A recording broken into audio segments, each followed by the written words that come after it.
Welcome to the show where we're going to run you through fans' questions. We're going to run you through the comments, questions, and concerns that Dolphins fans have right after the 2020 NFL Draft for the Miami Dolphins. We didn't get to this on the podcast, so I'm going to upload this separately, so hopefully you'll like this video. This first question comes from Tony. Tony says, or asks, I can't understand why some Fins fans are mad about selecting O-line when we had the worst in the NFL last year and maybe one of the worst in history. I say draft as many as you want until it's fixed. Thoughts? So he says, I can't understand why some Fins fans are mad about selecting offensive line. Yeah, I saw the same thing, Tony. I really don't understand it. I said before the draft, that I would be happy with it if somehow it shook out, and obviously it didn't shake out the way it did. Tackles are a huge need in the NFL, and we saw the run on them very early on. So to get like an Andrew Thomas, who was projected to go all the way up till 14, Tristan Wirfs actually did fall to 14, the tackle from Iowa.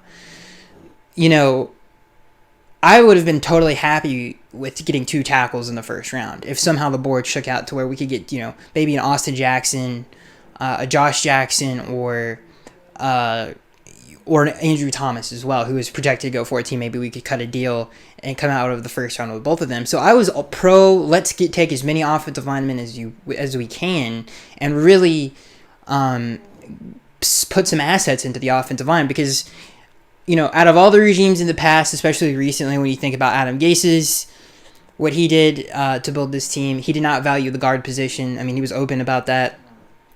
He did not value the left guard or right guard position, which was a huge mistake because we were a very one-dimensional team and a very inconsistent team due to the fact that we didn't have talent on the offensive line and definitely didn't have depth on the offensive line.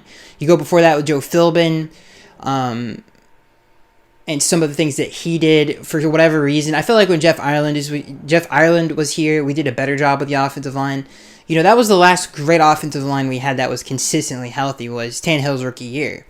Since Tannehill's rookie year, we've had one of the worst offensive lines in the league. The exception would be 2016, but even that offensive line couldn't stay healthy. That's why we called, obviously, the Dolphins fans nicknamed that offensive line the Unicorns. And we just haven't been able to really compete in the division with the Bills. That's obviously been an issue within the division. We've been, getting swept by them every other year due to the fact that we just can't compete up front with a lot of the teams in the AFC. So I am totally for them infusing as much talent, drafting as much talent, signing as much talent as they can, and getting as much depth as they can on the offensive line. So I was totally fine with the selections. Maybe people thought my grade was a little too high, but that's why I gave it a higher grade than maybe most people would have, because that's what I wanted out of this draft. I got exactly what I wanted. I got it. I was obviously a huge Tua fan for many years now. The fact that we got Tua Tagovailoa, I was already over the moon, and I'm so happy that we invested in the offensive and defensive line, which was the biggest talent deficiency, on both sides of the both sides of the ball, offense and defense. And I can't understand why, and I'm with Tony here. It's not a sexy pick. If you're the common fan, maybe you don't realize it as much. It's not a guy who can carry the ball, but listen, an offensive line to me is the second most important thing on an offense. I think the most important thing is a franchise quarterback. To me, right up on that is an offensive line. If you don't have either one of those two, you can't compete for championships. So I think the Dolphins did the right thing. Not only did they draft offensive and defensive linemen that are talented, but they all fit the scheme of what the Dolphins want to do. And, I heard a lot of people, the Ravens draft Ravens players. The Patriots draft Patriots players. Like, they draft someone who can fit their system, and, that's a Raven. That's exactly what the Dolphins did. They drafted, especially on defense, all of those players fit their scheme. They fit the exact same thing, what they want on an offensive line. Big, physical guys who can bully you up front, and that's exactly what they did in the draft. So I really don't understand it either, Tony. I mean, if you look at, like I said, the struggles that this offensive line has had in the past, where it's been so frustrating to watch, just bad football all the way around. Again, it's not a sexy pick, but you saw what the Dallas Cowboys did when their fans were upset at them investing in the offensive line in some of those early rounds to build that great offensive line that Dallas had for those really like a 4-year stretch. So It's not the sexiest pick, but I promise you guys that's the first step to getting into a consistent winner week in and week out. I mean, you have to have an offensive line. You just have to if you want to win a championship. So I'm all for it. I'm extremely happy with what we did. And we really did finally invest in the interior and outsides of the offensive line. And one of the things I want to add, just a little tidbits here before we move on from Tony's question pertaining to what the Dolphins did. One thing I will add, the history of this franchise, one of the things that they have always been really good at, and this is true, is drafting tackles, especially the last few years. You think about Jawan James, you think about Jake Long, you think about Laramie Tunsil. All of those guys have gotten big contracts in the league, Pro Bowlers, all of them. Some of them first-team All-Pros. So they've been actually pretty good at drafting tackles over the last few years. So if that gives you any more confidence that these guys are actually going to hit, that's at least something that I wanted to bring up. There was one more other thing I wanted to bring up. Maybe it'll come back to me on the offensive line. This is the last thing I wanted to say about the draft and investing in the offensive line. This team, the last 2 months of the season, they were a top 10 passing offense. They finished 12th overall, and they were a very low ranking earlier in the year. Obviously, they finished the year way stronger. We went 5-4 down the stretch of the season, but it's been a very long time since we finished even near the top 10 in passing. It's been a very, very long time. Now, a lot of that had to do with, obviously, Ryan Fitzpatrick's stellar play the last few months of the season, but we did that with one of the worst offensive lines, if not the worst offensive line in football. We ranked that high. Now, that's a testament to the coaches, and that's a testament to Ryan Fitzpatrick, in my opinion. Now that we have this offensive line, I'm extremely excited because the fans were like, why didn't we draft a running back? Obviously we ended up, really working the board nicely and get Matt Breida from the 49ers. So to me, that's not even a negative. We obviously, we have two very talented running backs now that do totally different things. And I think Matt Breida is a very underrated receiving back, but that's not the point. The point is, staying on Tony's question about, okay, we invest in the offensive line. Obviously, fans wanted to see more skill positions. My point is this team with a bad offensive line finished near the top 10. Last 2 months of the season were a top 10 passing offense, finished 12th overall with a very bad offensive line. And it was a very one-dimensional team, okay? We have the weapons on offense. We just needed an offensive line. That's to win more games, okay?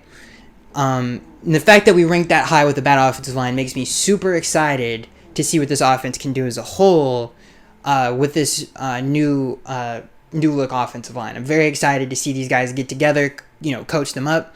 And you forget Shaq Calhoun and Michael Dieter. Michael Dieter had obviously a very, very up and down year. He got better towards the end of the year. And if you remember, before we drafted him at the Senior Bowl, he was a really good center. I mean, he was dominating.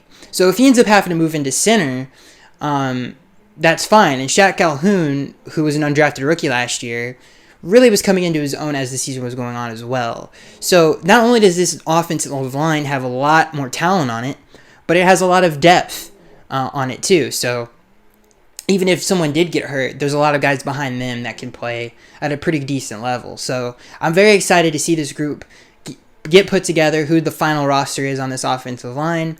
And again, the sky's the limit for this offense. That was a dominant pass offense last year, despite the issues on the offensive line. So I'm excited to see, with a good offensive line, where Mike Gesicki goes, where Devontae Parker can still go, what Preston Williams can do, who is obviously going to be a year better. Hopefully he stays healthy, and he's going to have a way better offensive line. And Ryan Fitzpatrick, who had a stellar year last year, is going to have an offensive line that I think, it would be insane if it wasn't better from a year ago. A more talented, a more steady, more depth on this offensive line should elevate his play as well, who his offensive coordinator is Chan Gailey, where he had his best year. In my opinion, last year was his best year because he carried an offense. For the most part, but statistically, if you look for the most touchdowns he ever threw for in a year, it was with the Jets and Chan Gailey. That 1 year he was with Chan Gailey.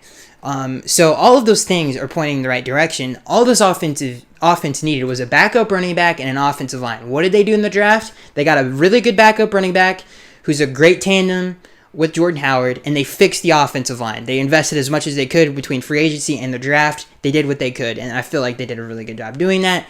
So that being said, I really don't understand the criticism and the direction that this front office went in with the draft and free agency. I think it was exactly what they needed to do, and they nailed it, in my opinion. I mean, this is what I wanted out of a draft. I know not everybody thinks the same. I think we have the skill positions in place to be successful. The numbers said that last year, and it's only going to improve with a better offensive line. Didn't want to really spend 10 minutes on one question, but to me, I think that had to be said because the number, like I said, the numbers were the numbers last year, and they were very positive. Not a lot of people bring that up with, people are like, oh, if Tua went here to San Diego or LA now, or, maybe he goes to Cincinnati, he would have better weapons. I don't think that's true. I mean, we finished way higher than any of those teams, especially Cincinnati, in passing offense. So, like I said, with a bad offensive line. So, to me, the sky is the limit.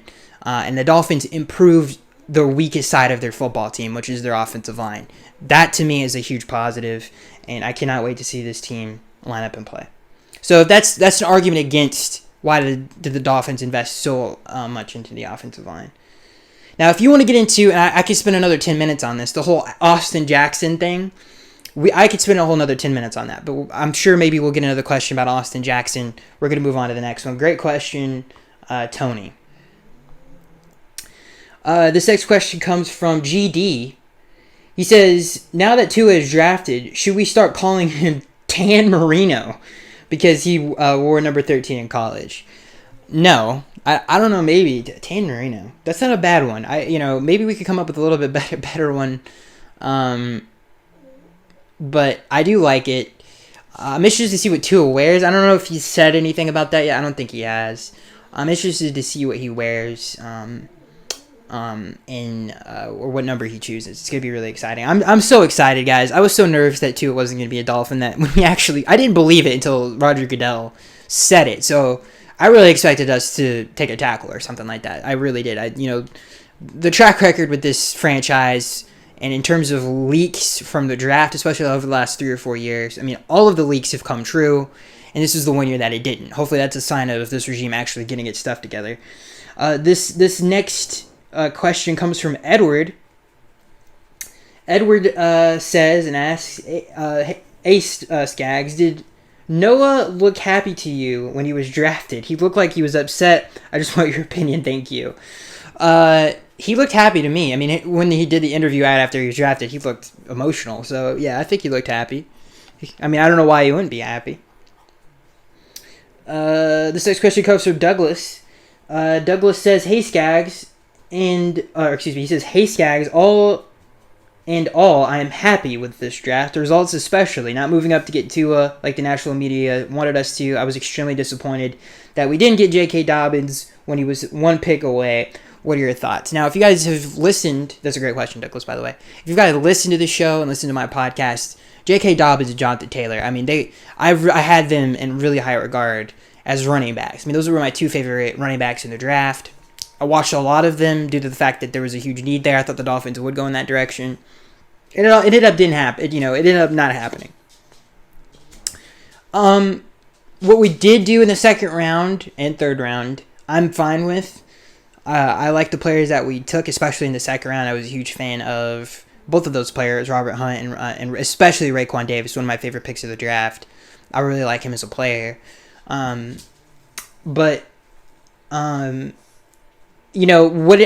not have been as fine with it. I would have been way more upset about it if we just didn't get a running back. The fact that we got Matt Breida, who has had a lot of 100-yard games, who just needs to stay healthy, and is a really good compliment to Jordan Howard. And people forget, Jordan Howard was a stud running back. And people think he just had a bad year in Philly. He didn't. He hurt his shoulder. He was actually having a pretty good year behind that offensive line. So, his season was cut short last year as well. If we can keep these two guys on the field for 13, 15 games, it's going to be really, really good because both of those guys obviously do different things. One's a power back. One's a pretty dang good receiving back, really underrated in that aspect of his game. And he can hit 80-yard or, he can go for an 80-yard touchdown anywhere on the field. So I would be more upset about it if we didn't get out of the draft with a backup running back. The fact that we did, and some teams don't even prioritize that. And I was actually getting worried that we were going to be one of those teams, but obviously Brian comes from New England. That all they've done in New England is run running back by committee thing, and we ended up addressing that with the Matt Breida trade, which I thought was awesome, getting Matt Breida for a 5th round pick. So I'm not. The question was, am I extremely disappointed we didn't get J.K. Dobbins or Jonathan Taylor?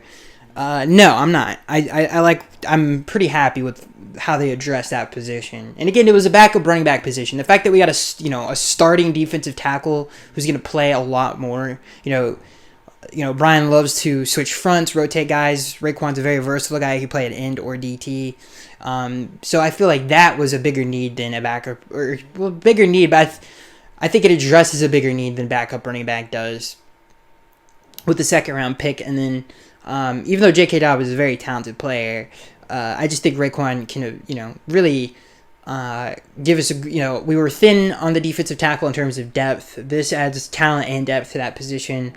And your backup DT is going to get more snaps, especially if he's in like a 3-man rotation, than a backup running back would.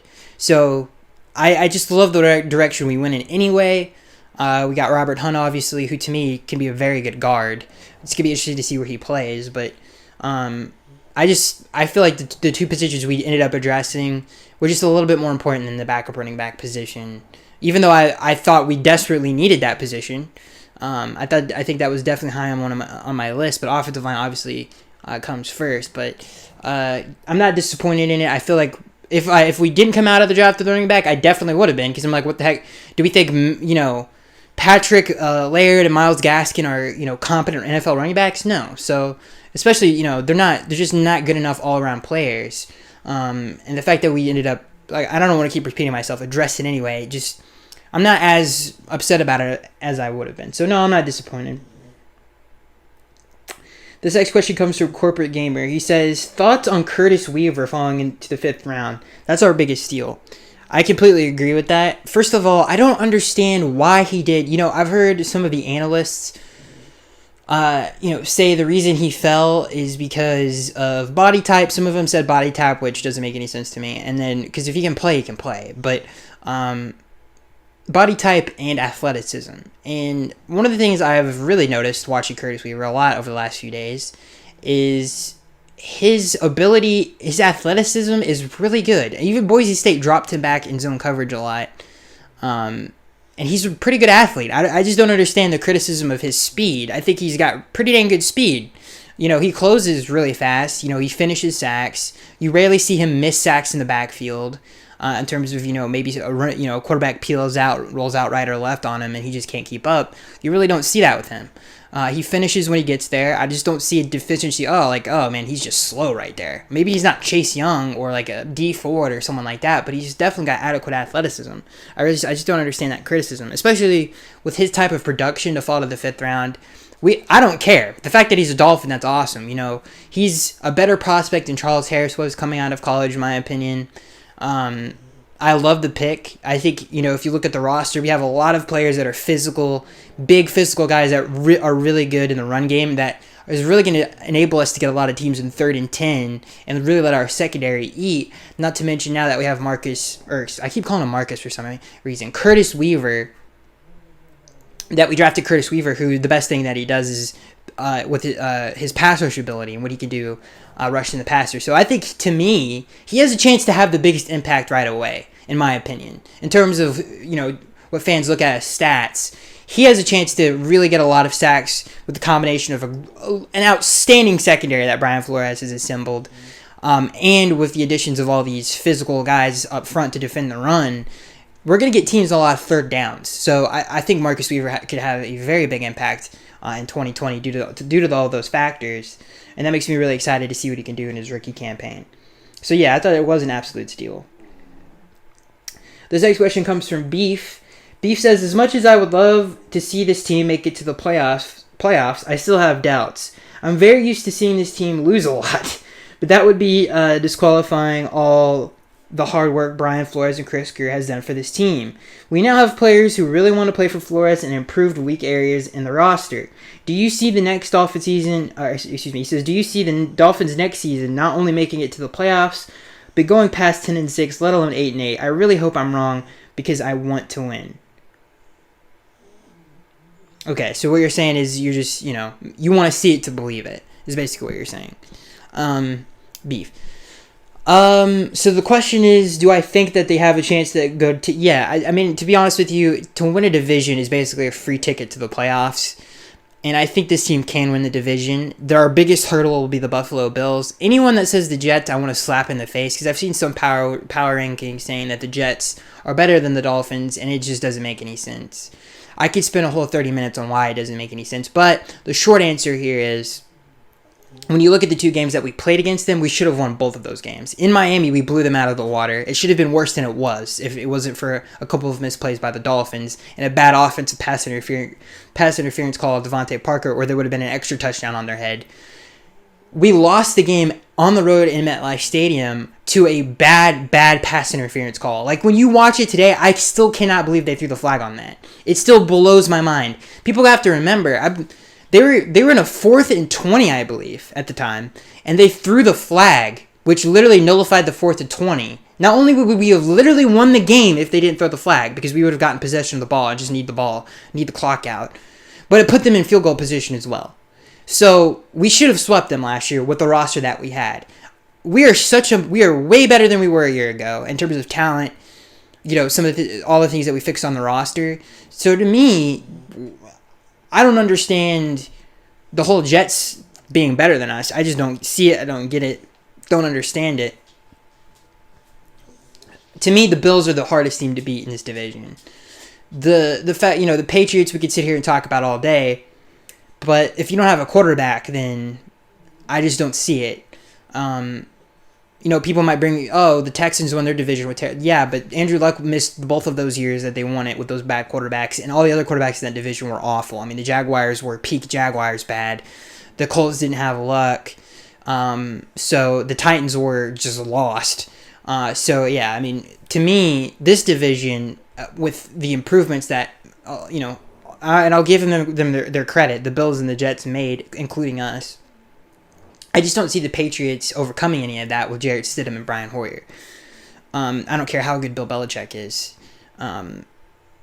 It's just hard to win in this league with a bad quarterback. We know that better than anybody. So I just don't see it from them. I think the Bills are just the hardest competition. Not only the fact that we've struggled against, playing them with bad teams. The bad teams that they've had, we've struggled beating them. So I think one of the bigger reasons that is because of the line of scrimmage. Our offensive line has always played bad in Buffalo, because of the talent deficiency, and then our defensive lines have just been outclassed by some of the athletic quarterbacks that they've had there. Obviously, they have Josh Allen, and before that, they had Tyrod. We just couldn't deal with that athleticism. Now that we have this the scheme switch, and Brian Flores is here, and we've added a lot of athleticism to this defense, that should change. So I'm very excited to see us compete in the AFC East, because I think that is our ticket to the playoffs, in my opinion. And I think we're right there with everybody, in my opinion. So I think it definitely will come down to the wire, I think. This next question comes from Beef. Beef says, the draft pick that confused me was when Noah Igbinoghene, I hope I'm saying his name right. So that's the one that confused you the most. However, he is a track athlete as well as comes from a family of track and field Olympians. Do you think he's a bigger steal for this team than we all thought he could be? All right, two things about this pick. Number one, I don't understand the criticism of it when other teams get praised for it. The Cardinals just traded for DeAndre Hopkins and invested a lot in that position. They gave up a second-round pick for him. It was a steal, but they still invested in it. They invested with picks like Christian Kirk and Andy Isabella in past drafts, and they still have Larry Fitzgerald. And people still were like, man, if they just took CeeDee Lamb, it could be like the Warriors in the NFL, where they're just going up and down the field and scoring. And obviously the Chiefs subscribe to that theory because they drafted a running back in the first round, even though the defense is their weakest part of their team. They still added to a strength. If you look at the Dolphins' defense and how the Patriots want to build their defense, and obviously B-Flow comes from there, they like to build the secondary first and the defensive line second. Sorry, guys, I'm about to sneeze. So if you add all of those factors in, why are people complaining that the Dolphins took a corner? Okay, it can't be just because of the position, because they added to a strength. It makes makes the secondary even better. So I like the pick. If it was an offensive pick, and the Dolphins just, let's say they got Odell Beckham in a trade, and traded for Hop in the same season, which is essentially what they have on their roster with X and Byron Jones. Both of those guys could be easily in the top 5 cornerback conversation. People wouldn't be upset if they added another receiver to that group, just like they were advocating that for the Cardinals. So we just added to our cornerback group that's already strong. It's even stronger now. So I like the pick. I like the pick because it makes the secondary even better, even though it was already that good. Not to mention, I think Noah has a lot of positional flexibility where I think he could play free safety if we asked him to. He was a great open field tackler, very physical player for the position he played at Auburn. Plus, he played press man 95% of the snaps that he was on the field for, and he played against players like Justin Jefferson, Jamar Chase, Donovan Smith, Henry Ruggs, Jerry Jeudy. He played press man against all of those guys and only gave up 1 touchdown. So this guy is very talented, and he's going to be able to come in and improve his strength and make it even stronger. And hopefully, I really think that side of the field, especially since we play a lot of man coverage and we like matchups, it's going to be difficult for teams to pass on us. It really is. We're going to be able to cover anybody in the league with the talent that we have at corner. It's going to be pretty awesome to watch. So I like the pick because of that. And again, I think you can make arguments for both sides. The only argument that I really think you could use, which would be like, okay, I understand that, is you're like, all right, maybe we could have gotten him in the second round. I don't know that, because if you look at what the NFL draft was in the first round, corners really pushed down a lot of talented positions. So I don't think he would have been there in the second round. I think if you take into account he has a lot of position versatility, he's abnormally really good at tackling. He played 95% press man in the hardest division in college football, and he only gave up 1 touchdown playing some of the best receivers in the nation. So if you put all those factors in, not to mention we're adding to a really strong secondary already that make it even more dominant, I think all of those things are positives, in my opinion. So I like the pick. I think it's going to be really fun watching the secondary this upcoming season. And just to answer your question, I do think he can be a steal for those reasons. This next question comes from Douglas Ward. He says, "Hey Skaggs, what are your thoughts on Malcolm Perry out of Navy? He's listed as a receiver, but also plays running back and quarterback. He possibly could be a great gadget type player." I absolutely agree. The first thing you notice watching Malcolm Perry is just his 0 to 60 startup speed is insane. He's very explosive. He's a home run hitter. The first snap he took as an option quarterback in the Shrine game, East-West Shrine game, was like an 80-yard touchdown. He's an explosive player who we listed as a running back, which makes me really excited because really what this guy is able to do, just get him the ball in open space. Just give him a little bit of space to run in, and he's just going to take it all the way. That's how explosive he is. We read off his production on the podcast. Over 2,000 yards last year, 20 touchdowns. Obviously he played for Navy, so maybe you look at those stats a little bit differently.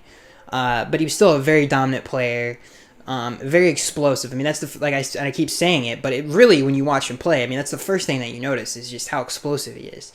So I really hope we find a way, and it's going to be a really interesting preseason if we even have one this year, to see him play and to see how good he is in that role as a running back. And maybe we swing it out to him if a team blitzes and he goes 80 yards to it, for a touchdown as a hot read. Or you throw a screen to him and he makes a 0-yard gain out of 15 yards just because he can get up the sideline that fast. Just utilize him in a lot of different ways, like you said, as a gadget player. You really just have to get him into open space. Even the special teams, if he can catch a kick and punt, that makes me even more excited because of his ability to just explode. This guy, I don't know what he ran as a 40 time, but he's one of the fastest college players that I've seen, that I've watched after the draft and pre-draft. So, I can't say enough about Malcolm Perry. I'm excited to see him play. Yes, I do think he could be a great gadget player. To answer your question, can't speak. Question, Douglas. This next question comes from Corporate Gamer. He says, "Thoughts on Bleacher Report giving the Raekwon Davis pick a D+." I could care less what Bleacher Report thinks. If NFL Network was right predicting records last year, the 49ers would have won 6 games, I think. So nobody knows anything, man. We haven't played a down of football yet. People just are projecting, and no one knows how good a draft is until they all play. Let's just put it that way. All right, so it doesn't really bother me that much. I personally like Raekwon Davis. If someone at Bleacher Report didn't, I just I disagree with that. Obviously, I like Raekwon Davis though. This next question comes from Will. Will says thoughts on Byron Jones' pick. I like the pick, especially his attention to detail after he studied each. Oh, you mean I said Byron Jones? You mean Brandon Jones? I hope his name's not Ben. I don't know why I'm getting these names mixed up, but I know exactly. I know what you're saying. He says, I like the pick, especially his attention to detail after he studied each team's defensive scheme. He's also a really good athlete.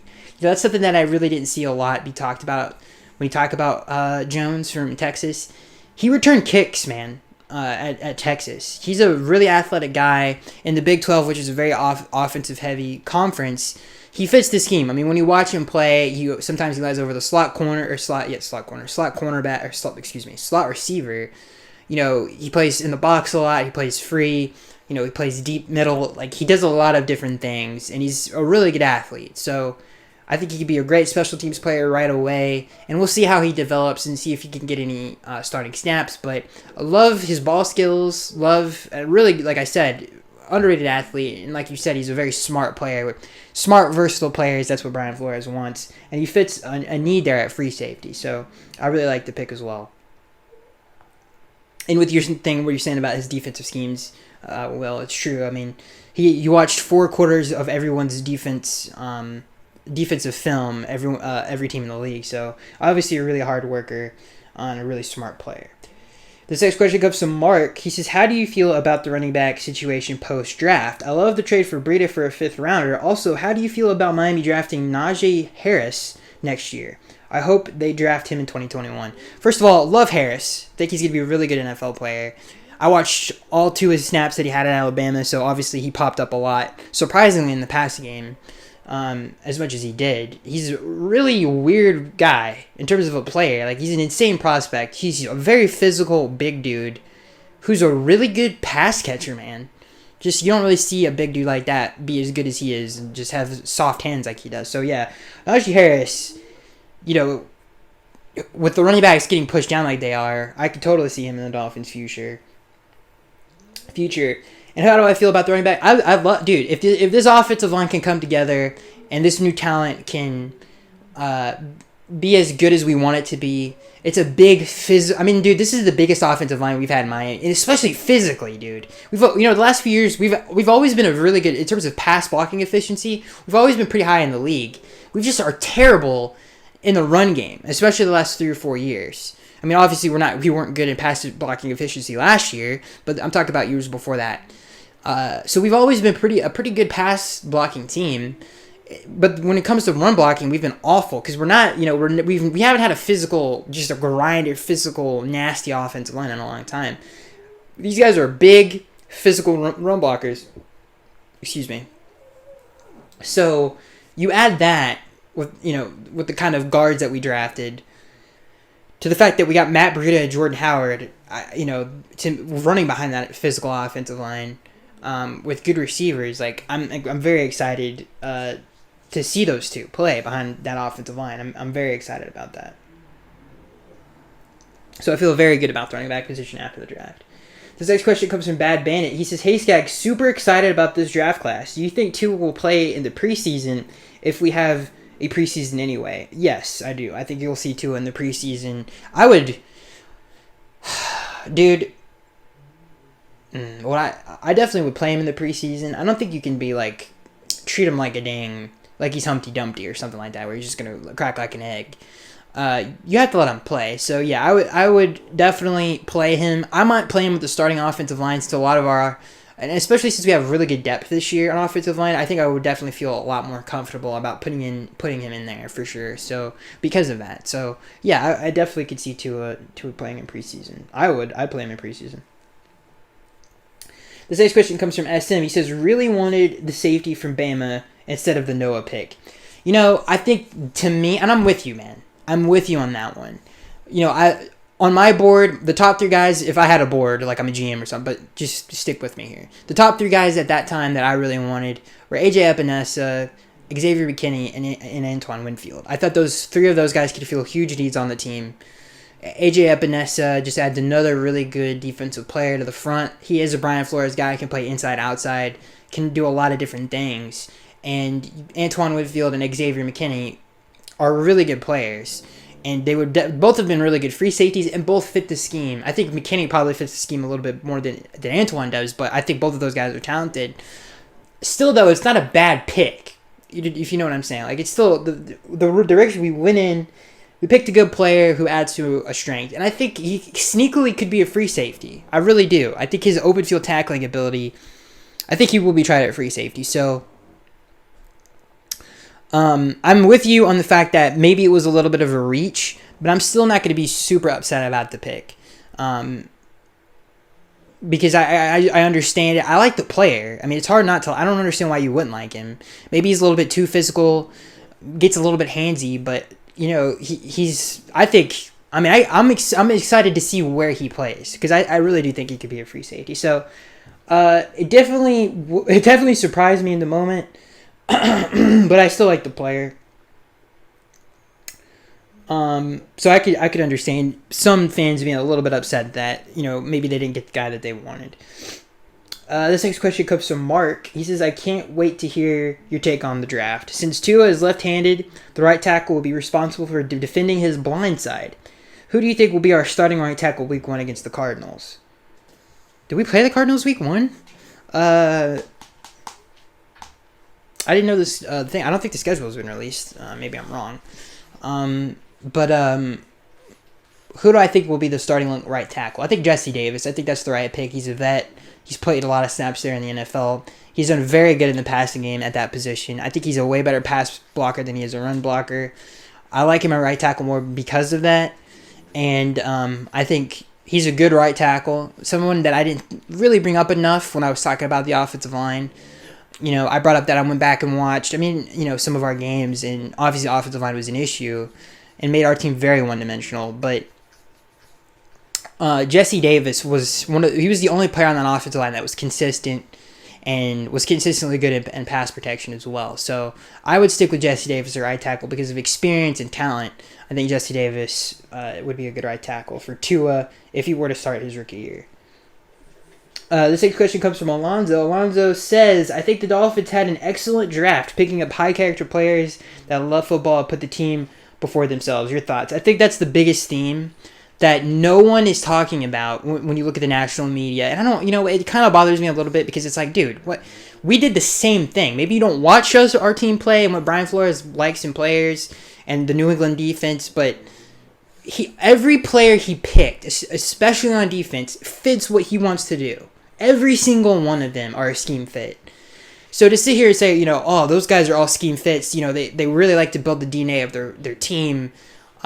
We did the same thing. And to not mention that when you're grading our team, I think is a little weird and crazy because it's like, we did the same thing. I don't know why you're not saying that about the Dolphins. But, I think the one thing that I love about all the defensive picks, all of them right away aren't going to have, they're not going to have a problem transitioning to this defense because all of them did a lot of that in college. Raekwon Davis plays pretty much the same scheme on the defensive line that he'll play. The gaps that he'll play, all that stuff, the technique, all of that stuff is basically the exact same in the NFL, except he's going to be playing against better players.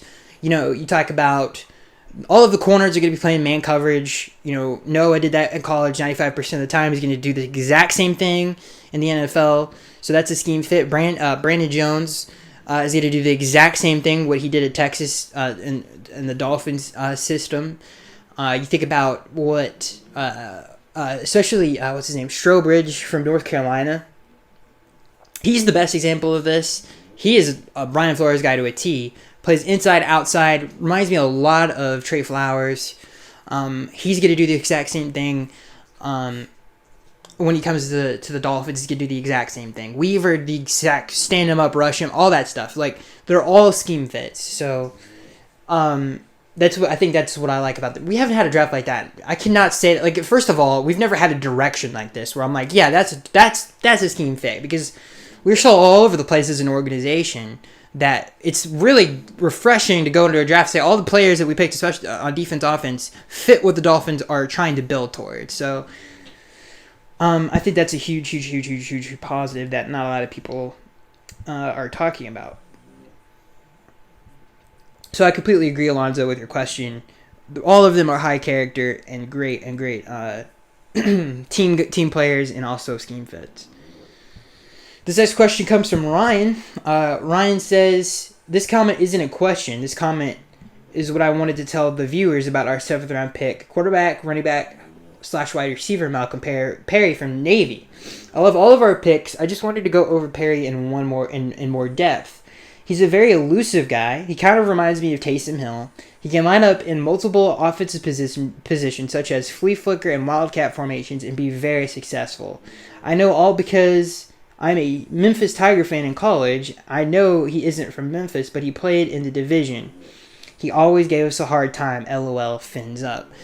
Okay, so I agree with you. He's going to be a very I think he's going to be a very successful player as a special teamer early on probably, and then he'll get some offensive snaps if we can get him in open space. He's not Taysom Hill though, because Taysom's 6'3", physical. Taysom Hill played tight end at times.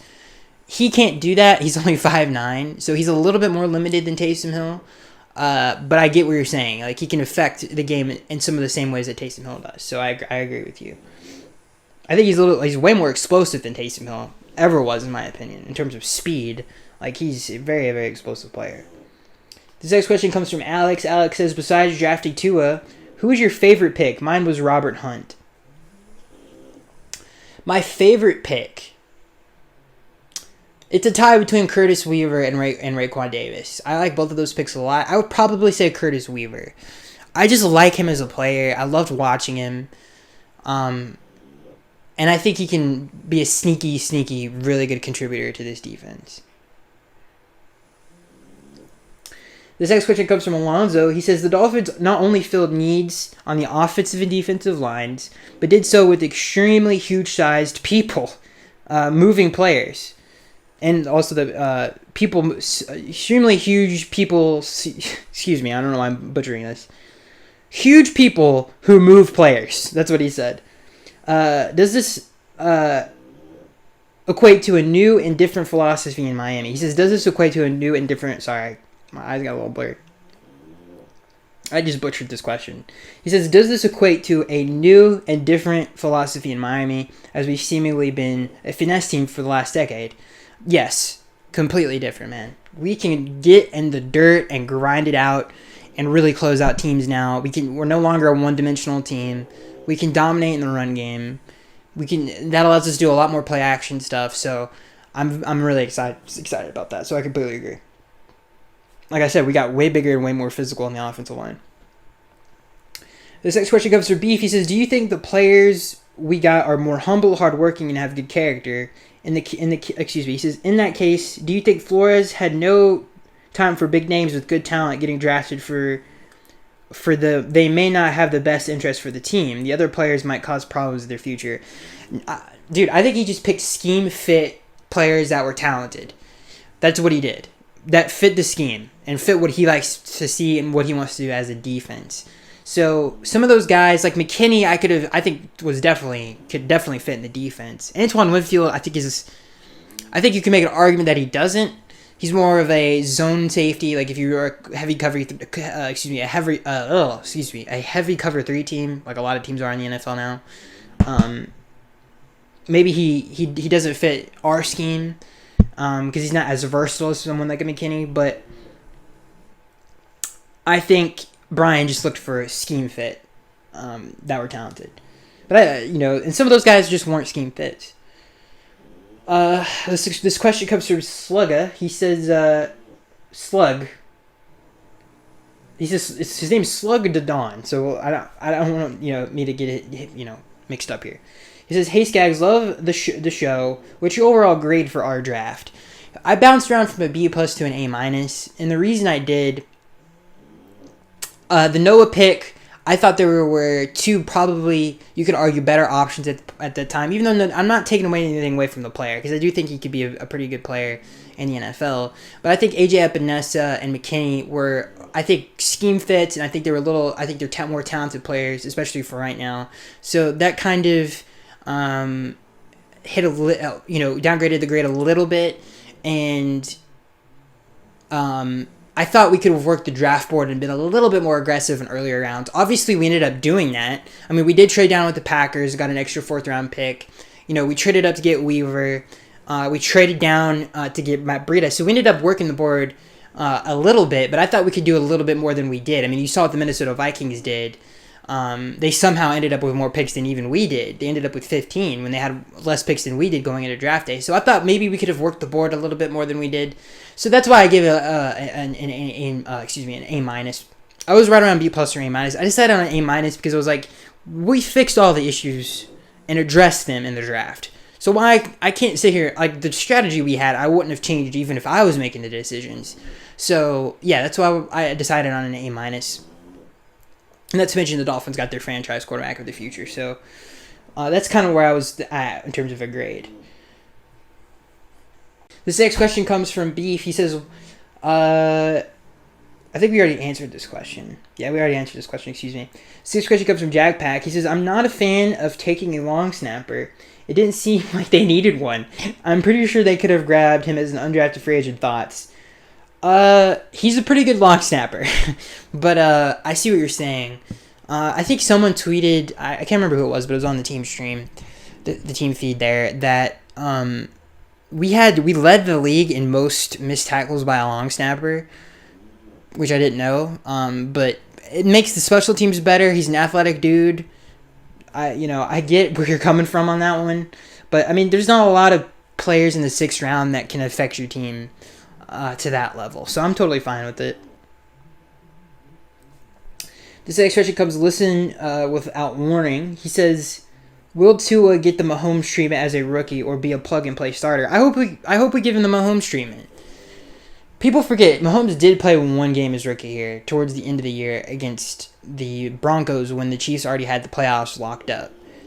So maybe you see something like that where maybe at the end of the year that he plays a game or two, but I don't think you're going to see Tua as the starter for sure. So if it was me making the decisions with the weird offseason that we've had, that we probably won't even have that big of a chunk of, we're not going to have rookie camp, we're not going to have preseason probably. I think all of those things, if you have a rookie, I don't care who your rookie quarterback is right now, you shouldn't start him.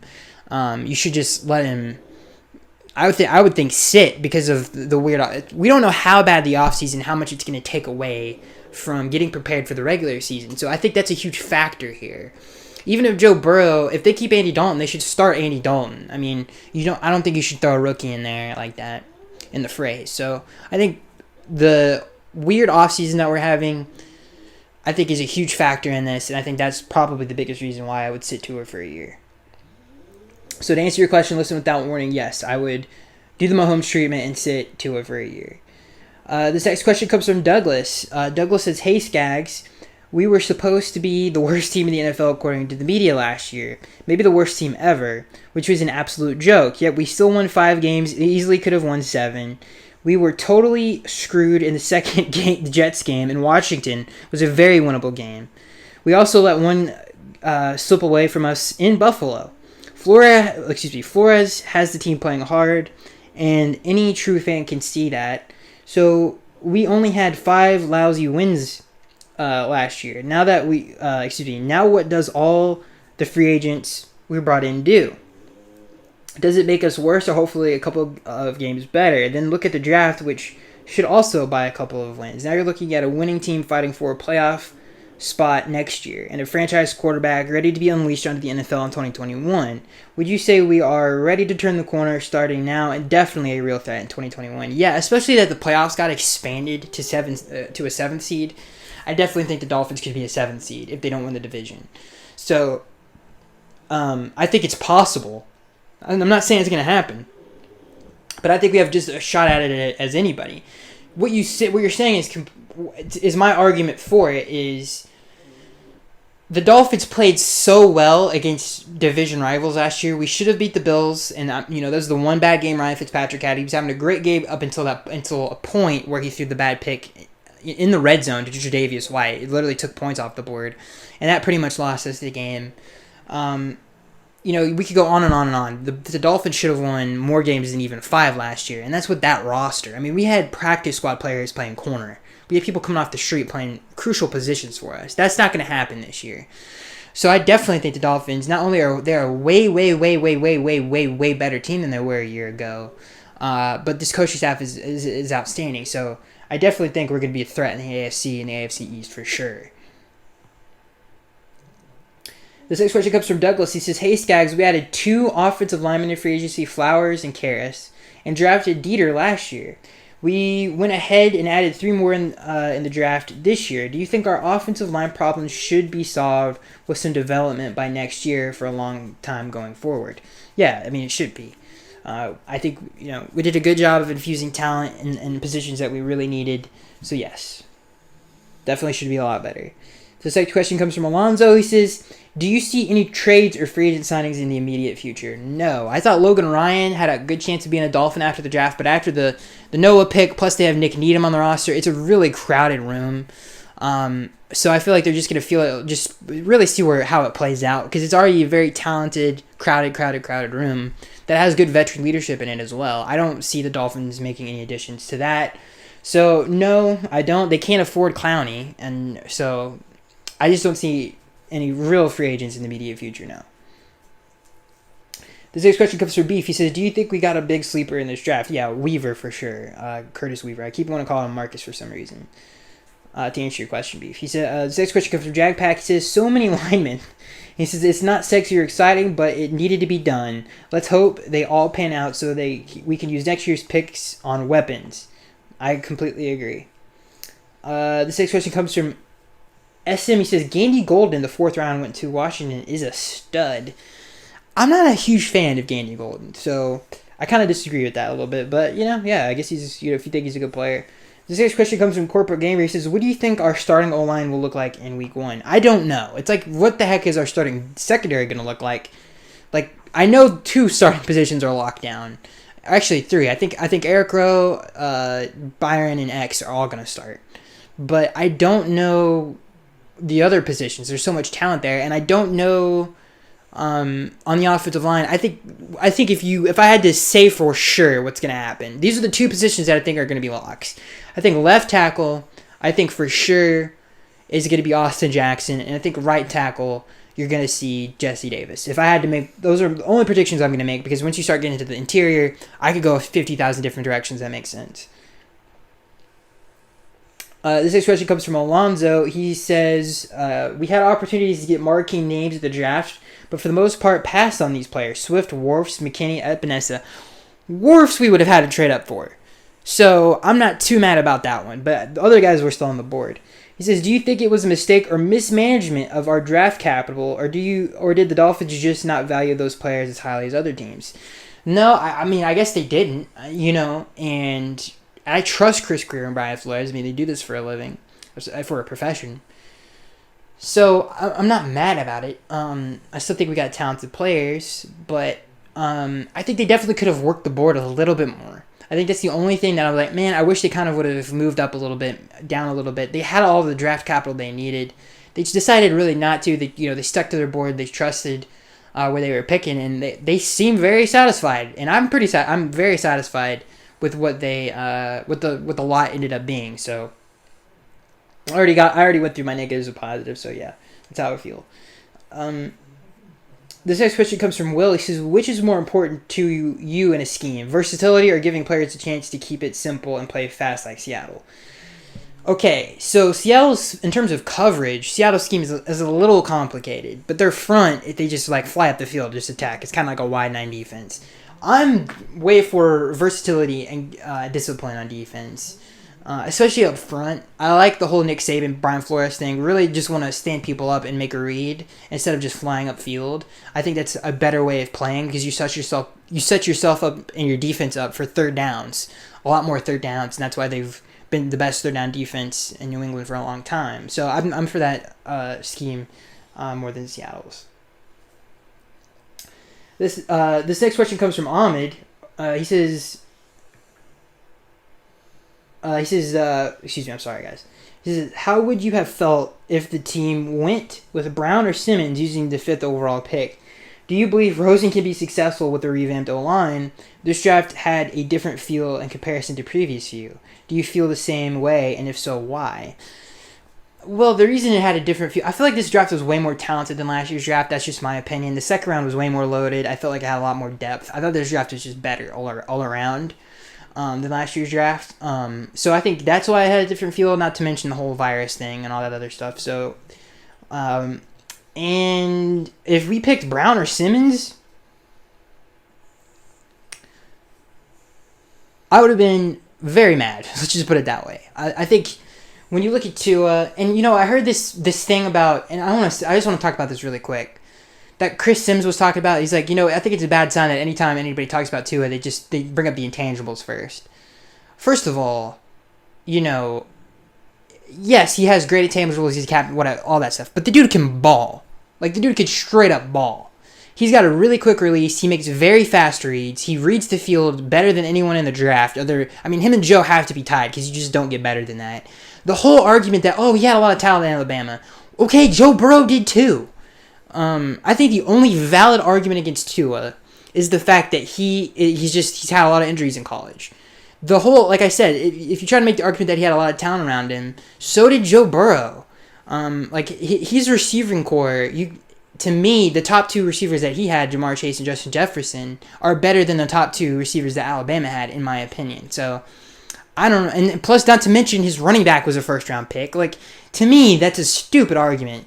But when you watch Tua play, he literally makes reads so fast, and he's so accurate with the football. His deep ball accuracy, I think, is very underrated. And his ability to manipulate the back end of a defense, I have not seen that in a young player, in terms of a young rookie quarterback, probably ever. Joe Burrow, he does it to an extent, but Tua's, the play that Tua is so infamous for is the perfect example of him manipulating the back end of a defense. And it was a cover two. Obviously, the safety messed it up, and he ended up throwing a beautiful pass for a touchdown. But he does that consistently against defenses. So I don't know why there's so much Tua hate now. If Tua was a Patriot, people would be over the crap and moon, like, oh my God, Bill Belichick, he keeps it going with the Tom Brady, all that stuff. The next great Patriot quarterback.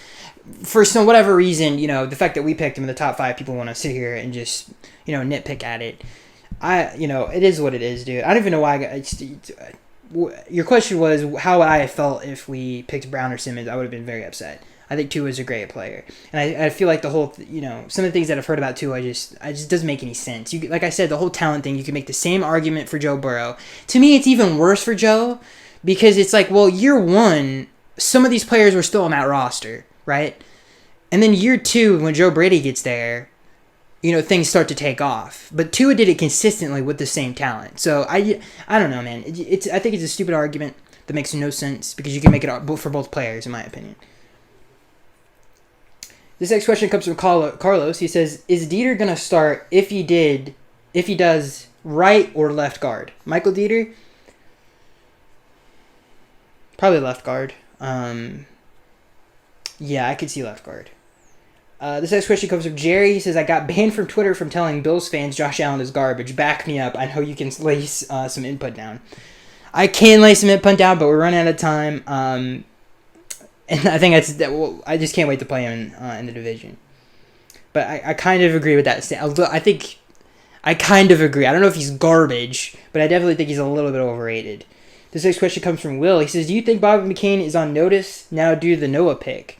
Are there any other position groups that may be sweating a little bit harder now? Ballage, Wilson. Yes. Bobby McCain, listen, he's been on my death watch for a long time. I've had laser eyes on him, for a while. He was so inconsistent at free safety. He really was. He also he's getting slower than he used to be. I don't know if it's because it shows up more because he's playing off the ball so much, but he needs to. I just wish we would play him at slot corner. That's his best position. It always has been. It always has been. If you guys remember, early in his career, his rookie year, we tried him on the outside. And if you guys remember, especially in that Baltimore Ravens game that we actually ended up winning, he played terrible. He's only played good at the slot cornerback position. That's why he got his contract extension. So I just, hopefully we see more of that. that is going to be it, guys, for this fan Q&A. Hopefully you guys enjoyed. I don't know if I didn't get to everyone's questions. We only had a few left, though. We still did an hour on questions. So hopefully you guys enjoyed, and I can't wait to talk more Dolphins in the next one.